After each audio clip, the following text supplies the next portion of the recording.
Эзний хайр инрэл дуустдаггүй. Өршөөлт нь төгсгөлгүй.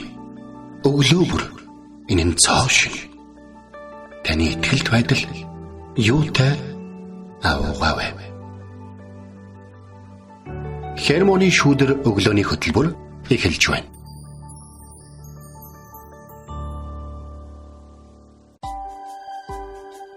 Өглөөний мэнд. Өглөөний мэнд. Итгэл радиогийн эфирээс хермоны шүүдэр өглөөний хөтөлбөр эхлэхэд бэлэн болсон байна.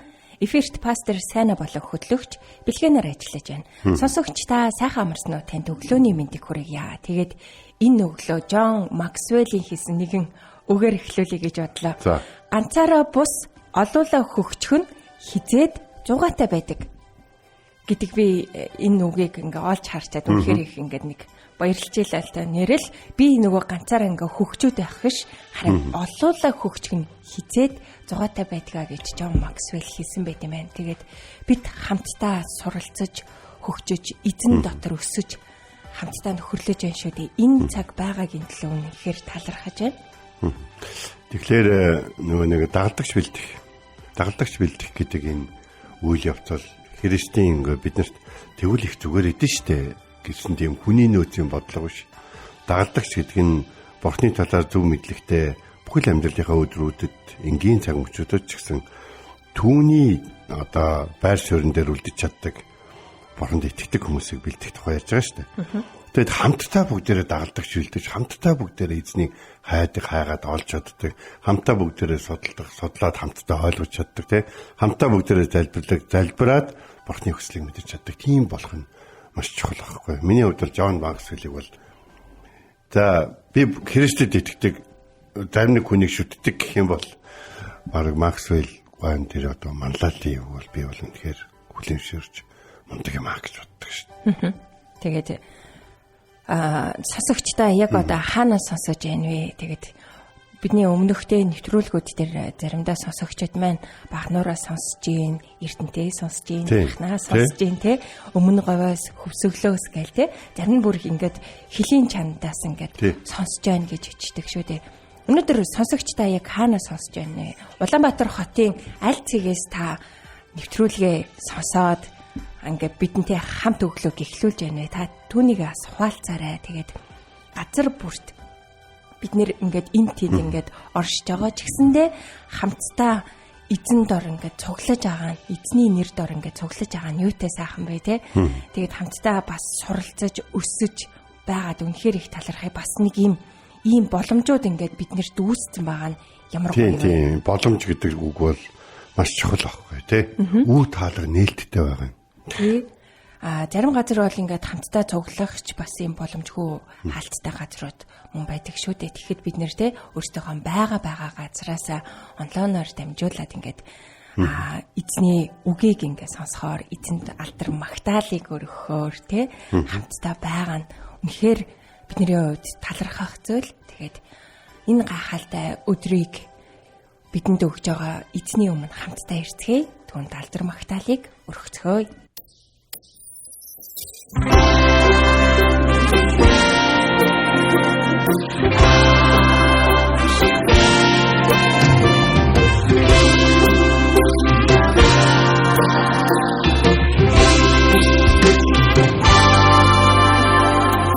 Ураг шалгах цорог минь та унтрах үед минь гэрэл минь та Усыг давах итгэл минь та их эзэн минь та Уйлах үед минь тайвшрал минь та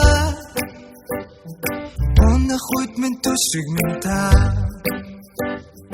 Үхлийг ялах итгэл минь та их эзэн минь та Та миний дотор байж сэтгэл зүхийг мэсэргээд Та амьдралын минь туш миний замыг гэрэлтүүлээ Та зүхний минь хүслийг өгч өргөж шалгах хүч минь болсон Та миний аврагчийг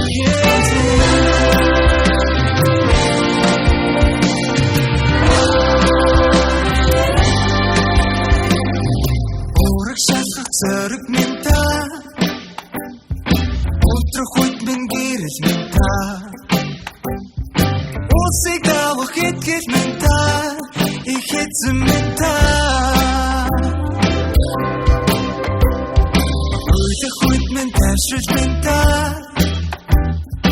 Өмнөх хүйд минь төшиг минь та Үхсийг ялах итгэл минь та их эзэн минь та Та миний дотор байж сэтгэл зүрхийг минь сэргээдэг Та амьдралын минь турш миний замыг гэрдүүлээ Та зүрхний минь хүслийг өгч үргэлж шалгах хүч минь болсон Та миний аврагч эзэн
Бурхан, та миний бурхан.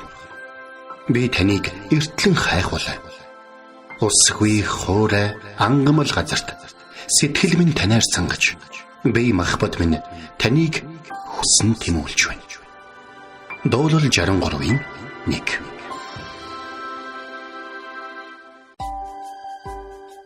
За өнөөдөр бүгд хамтдаа Иремая номын 45-ийн 5 дахь ишлэл. За энэ ерөнхийдөө бол Иремая номын 45 дахь бүлэг байна шүү дээ. Маш богинохон бүлэг байдаг байхгүй. Маш ингээ богинохон. Тэгээ яагаад ингээд ийм 44 46 2-ын хооронд богинохон ингээ байна гэхлээр энэ нэлээд дүгнэлт маягийн тийм үг байдаг. Тэгэхээр өнөөдөр бид нар нэг ийм зүйлийг ойлгож авах хэрэгтэй байгаа байхгүй.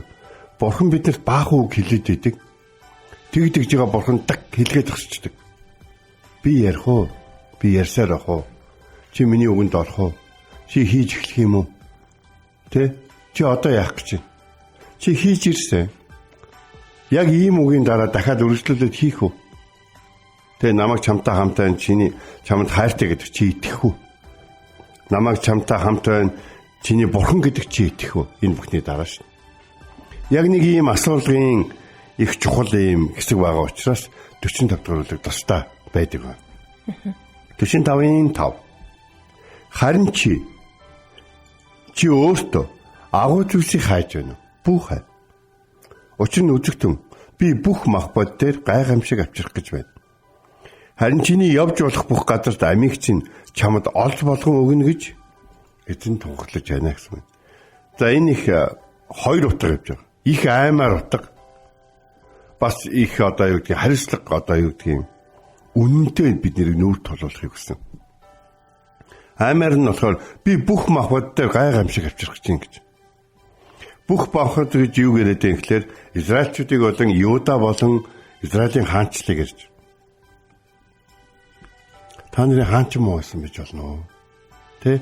Та нарын одоо иш хөдөлгөгчд чинь тэ одоо юу гэдгийг та нарын сүм муу байсан гэж болно тэ. Тэгтээ нэг зүйл байна.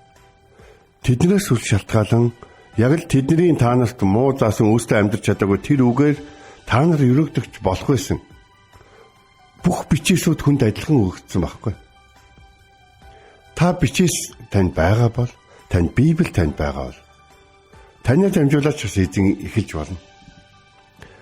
Та залбирах боломжтой байгаа бол таны залбирлаар дамжуулан танаа орон нутагт залбирлыг эхлүүлж болно.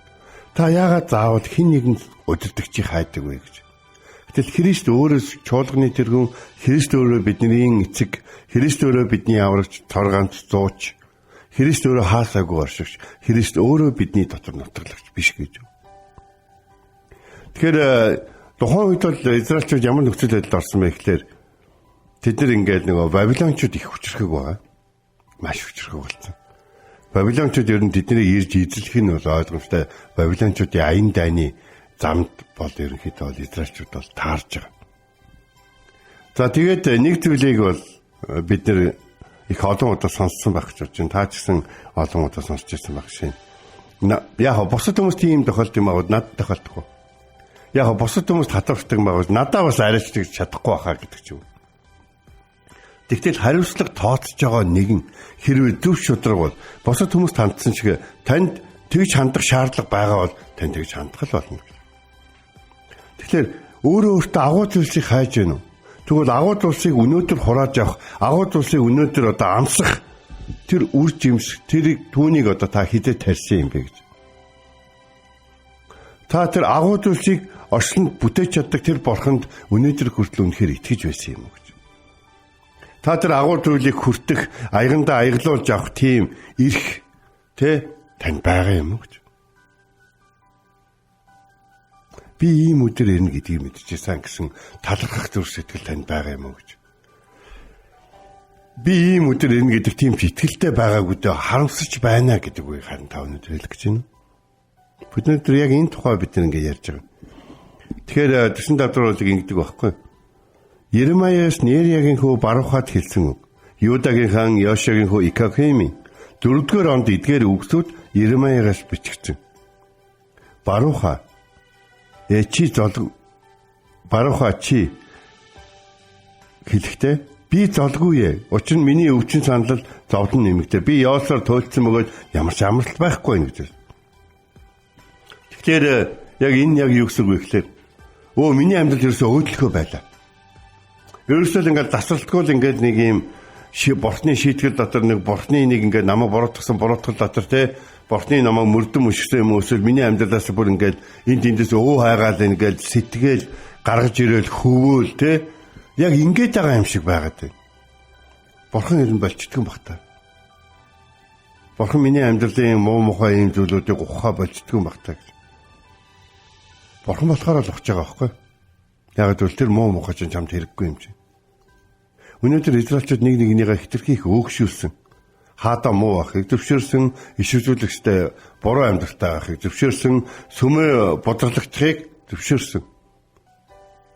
Тэд харин үндэснүүдтэй гэрлэхийг болон харин үндэснүүдийн тушаал заавар болон бурхны эсрэг бурхны дургуй зүйлүүдийг хийхийг өөрсдөө зөвшөөрсөн.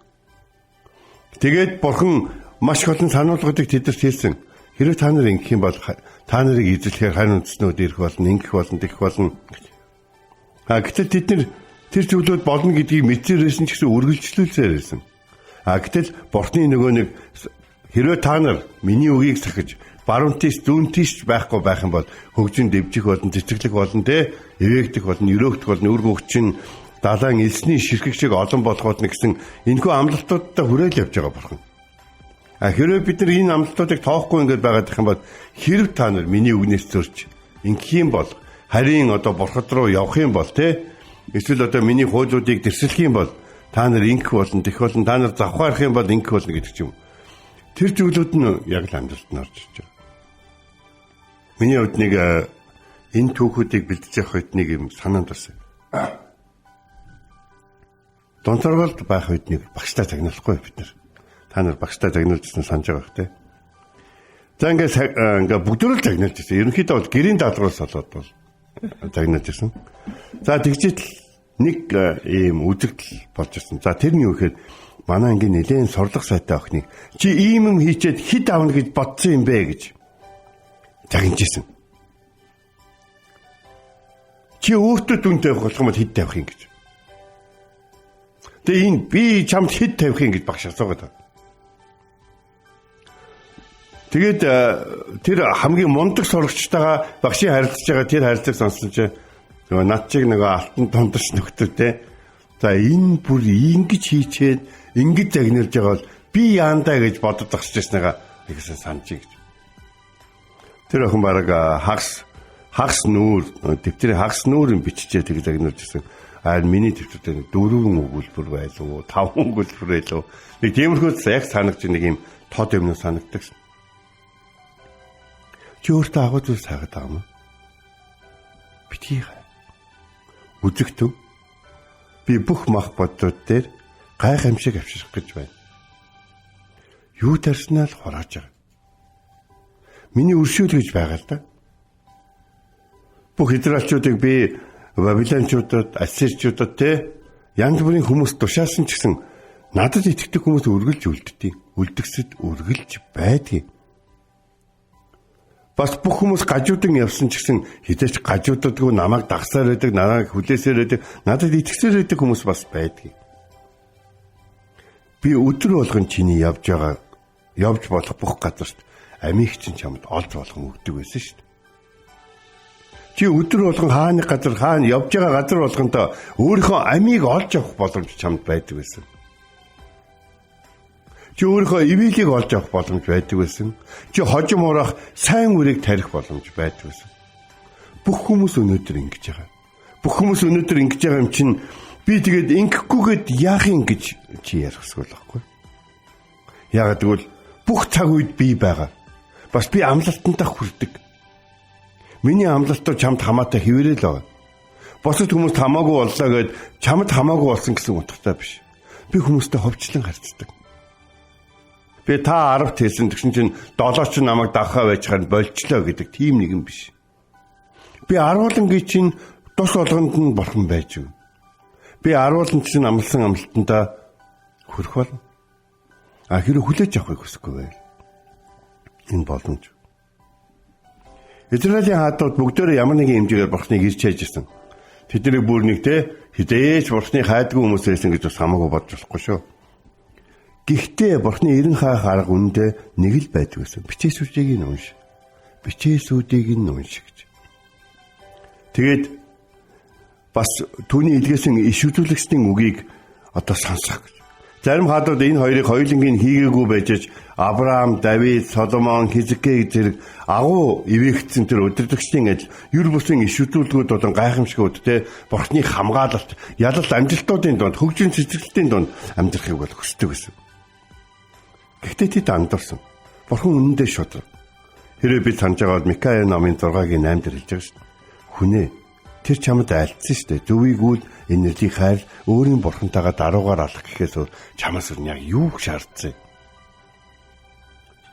Бурхан бидэнд байхгүй зүйлийг биднээс шаарддаггүй.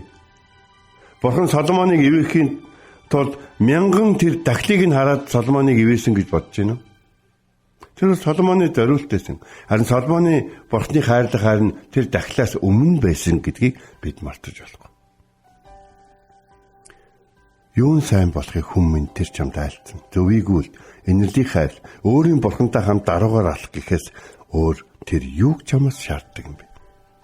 Тиймээс Иремая иш үзүүлэгчийн хувьд хаадууд харимтснуудад ялагдаж үр хөвгдүүдэд боол олгож, хотуудаа нураалгаж, арт түмэндээ өгсөн сүү бадаар бурхны арт түмэндээ өгсөн сүү бадаар урсдаг байсан тэр газрыг гашуудлын дуун цус орсон газар нутаг болгож байгаагийн эсрэг бол тэр туугчтайгаар зогсдог байсан. Тиймээс бурхан өнөөдрийн үгийг Иремаягаар дамжуулан хэлсэн бөгөөд өнөөдөр ирээдүйд хураах сайн ургац үр жимсийг тариагүй бол тэр сайн ургац чинь байхгүй. Сайн ургац хураахын тулд ургах үед нь сахин хамгаалаагүй бол бас тэр сайн ургац чинь байхгүй. Бас тэр сайн ургацыг яаж тарих вэ гэдэг аргыг хүмүүсийн туслага болон залим ихнээс биш бурхны ариун бичээсээ сайхгүй байгаа бол тэр сайн ургац чинь байхгүй. Тэгэж бас Библиэлд гимссэн ч гэсэн хэдийний оройтсон олон түүхийн тухай байдаг. Эзэн өнөөдөр таны явж байгаа бүхий л газар өөрийн чинь амийг, өөрийн чинь амьдралыг, өөрийн чинь ирээдүйг өөрт чинь олж болгон өгч байгаа. Харин та бурхныг сонгодог уу? Эсвэл өөр олзыг сонгодог уу? Таны хийж байгаа бүх алхам өндөө бол бурхан та хоёрын харилцаанд асар том нөлөөг үзүүлэх юм шүү. Өнөөдөр хамтдаа эзний өдөр байлгая. Амен. Үгийг тунгаан бодоод эзний өмнө ирцгээе.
Талайман дээр алхуулж хач дууцэн таныг дагъя миний хурц ядамгүй гүнд гэрүү дагуулж итгэлийг минь батжуулж өгөөд аврагчи хагаараас хөдлөе танд итгэл минь захид гаргүй болдог Талайман дээр алхуулж хач дууцэн таныг дагъя миний хурц ядамгүй гүнд гэрүү дагуулж итгэлийг минь батжуулж өгөөд аврагчи хагаараас хөдлөе танд итгэл минь захид гаргүй болдог Талайман дээр алхуулж хач дууцэн таныг дагъя миний хурц ядамгүй гүнд гэрүү дагуулж итгэлийг минь батжуулж өгөөд аврагчи хагаараас хөдлөе танд итгэл минь захид гаргүй болдог Талайман дээр алхуулж хач дууцэн таныг дагъя миний хурц ядамгүй гүнд гэрүү дагуулж итгэлийг минь батжуулж өгөөд аврагчи хагаараас хөдлөе